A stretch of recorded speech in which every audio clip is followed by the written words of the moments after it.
بسم اللہ الرحمن الرحیم۔ السلام علیکم ورحمۃ اللہ وبرکاتہ۔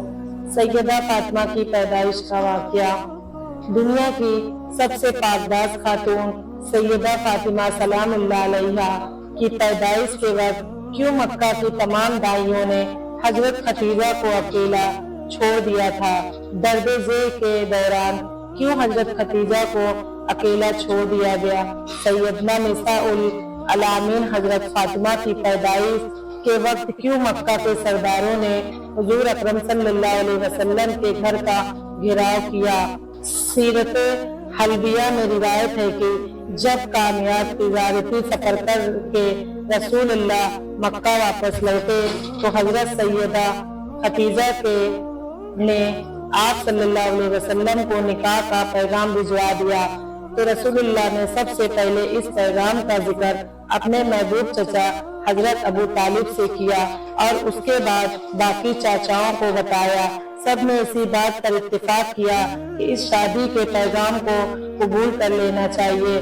پیارے دوستوں، پھر وہ مبارک دن دیا گیا کہ جب اللہ کے پیارے رسول کی شادی کی تقریب حضرت خدیجہ کے گھر ہوئی، جہاں حضرت خدیجہ کے رشتہ دار عمرو بن اسد اور ورقہ بن نوفل وغیرہ موجود تھے۔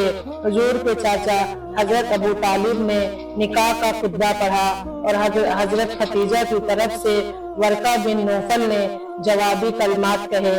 بے شک حضرت خدیجہ مکہ کی بہت بااثر خواتین میں شامل تھی، لیکن اس نکاح کے بعد جب صلی اللہ علیہ وسلم نے تبلیغ حق کا پیغام دینا شروع کیا تو مکی کے خواتین نے حضرت خدیجہ کا بھی بائیکاٹ کر دیا اور ساری عورتیں یوں تانے دینے لگی۔ خدیجہ نے ایک تنگ دست اور یتیم جوان سے شادی کر کے اپنی شخصیت گرا دی ہے، اس لیے اس شادی کے واقعے بعد مکہ کے سردار اور امیر عورتوں نے حضرت خدیجہ کی طرف آنا کم کر دیا۔ شب معراج کی رات جب حضور اکرم جنت کے سے گزرے تو حضرت جبرائیل علیہ السلام نے آپ صلی اللہ علیہ وسلم کو درخت توبہ کا میوہ پیش کیا۔ جب پیغمبر زمین پر واپس آئے تو اسی میوے سے حضرت فاطمہ کی ولادت کا عمل شروع ہوا۔ اگرچہ معراج مکہ کے آخری ایام میں ہوئی، لیکن مفسرین میں لکھا ہے کہ معراج بھی نبی مکرم کی کئی دفعہ ہوئی، جیسا کہ بہت سی احادیث میں ہمیں یہ ملتا ہے کہ نبی کریم اپنی لاڈلی حضرت فاطمہ کو بہت بوسے دیا کرتے تھے۔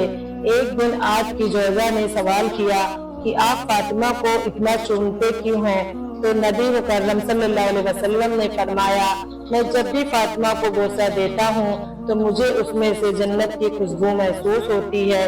اس حدیث کو امام بخاری، امام سیوطی، امام بکری کے ساتھ تقریباً تمام حدیث کتب میں بیان کیا گیا ہے۔ عظیم مولود میں پاک بہشتی میوے پر مشتمل رضا کے زیر اثر نبی اکرم جمعہ جیسے والد اور حضرت خدیجہ جیسی پرہیزگار والدہ نے 20 جمادی عثمانی کو دنیا میں قدم رکھا۔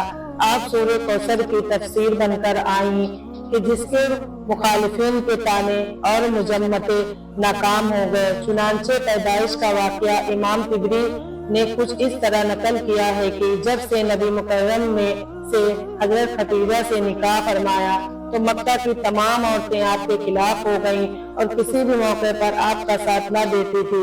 جب حضرت فاطمہ کی پیدائش کا وقت شروع ہوا اور وضع حمل کا وقت قریب آیا تو قریش کی خواتین کو پیغام بھیجا گیا کہ وہ آپ کی تکلیف دہ حمل میں مدد کے لیے حضرت خدیجہ کے پاس تشریف لائیں۔ اب وہی وہ موقع تھا کہ مکہ کی عورتیں کہنے لگی کہ تم نے ہماری بات نہیں مانی اور ایک غریب یتیم سے نکاح کیا، اب اسی سے کہو کہ تمہارے لیے دائی کا بندوبست کرے، ہم تو ہرگز مدد کو نہ آئیں گے۔ حضرت خدیجہ نے جب یہ سنا تو بہت غمگین ہوئی۔ مکہ میں فوراً خبر پھیل گئی تو مکہ کے مشرکوں نے حضور اکرم صلی اللہ علیہ وسلم کے گھر کا گھیراؤ کر لیا کہ آج کسی کو بھی حضرت خدیجہ کے پاس اندر جانے نہیں دیا جائے گا۔